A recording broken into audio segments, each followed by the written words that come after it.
Alexander Nix, head of Cambridge Analytica, at an event in Germany last year. Christian Charisius, DPA, via Associated Press. Cambridge Analytica, the shadowy data firm that helped elect Donald Trump, specializes in psychographic profiling, which it sells as a sophisticated way to digitally manipulate huge numbers of people on behalf of its clients. But apparently, when you're trying to win a campaign, prostitutes, bribes and spies work pretty well too. On Monday, Britain's Channel 4 News ran an explosive exposé of the embattled company.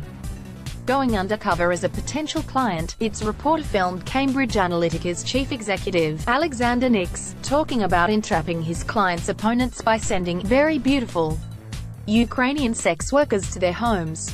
He spoke of offering bribes to candidates while secretly filming them and putting the footage online, of employing fake IDs and bogus websites. Mark Turnbull, the managing director of Cambridge Analytica Political Global, described how the company put information into the bloodstream of the internet, and then watched it spread. This story came 2 days after a joint investigation by the New York Times and the Observer of London reported that Cambridge Analytica harvested private information from over 50 million Facebook users without their permission. That, the Times wrote, allowed the company to exploit the private social media activity of a huge swath of the American electorate, developing techniques that underpinned its work on President Trump's campaign in 2016. After days of revelations, there's still a lot we don't know about Cambridge Analytica. But we've learned that an operation at the heart of Trump's campaign was ethically nihilistic and quite possibly criminal in ways that even its harshest critics hadn't suspected. That's useful information. In weighing the credibility of various accusations made against the president, it's good to know the depths to which the people around him are willing to sink. Created in 2013, Cambridge Analytica is an offshoot of the SCL Group, a British company that specialized in disinformation campaigns in the developing world. It's mostly owned by the Mercer family, billionaire right-wing donors and strong Trump supporters. Before becoming the Trump campaign's chief executive, Steve Bannon was Cambridge Analytica's vice president. Trump's former national security advisor, Michael Flynn, who has since pleaded guilty to lying to the FBI, also served as an advisor to the company. Cambridge Analytica shared office space with Trump's San Antonio-based digital operation, and took substantial credit for its success. We're thrilled that our revolutionary approach to data-driven communications played such an integral part in President-elect Donald Trump's extraordinary win, Nix said in a November 9, 2016, news release. It's long been hard to judge how well psychographic profiling actually works.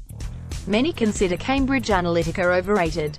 Last year, BuzzFeed News reported that former employees said that, despite its sales pitch and public statements, it never provided any proof that the technique was effective or that the company had the ability to execute it on a large scale. Those who feared that Cambridge Analytica was conducting information warfare on the American people may have been giving the company's self-serving propaganda too much credence. But whether or not Cambridge Analytica's methodology works, the fact that the Trump campaign had a crew of high-tech dirty tricksters on its payroll is significant.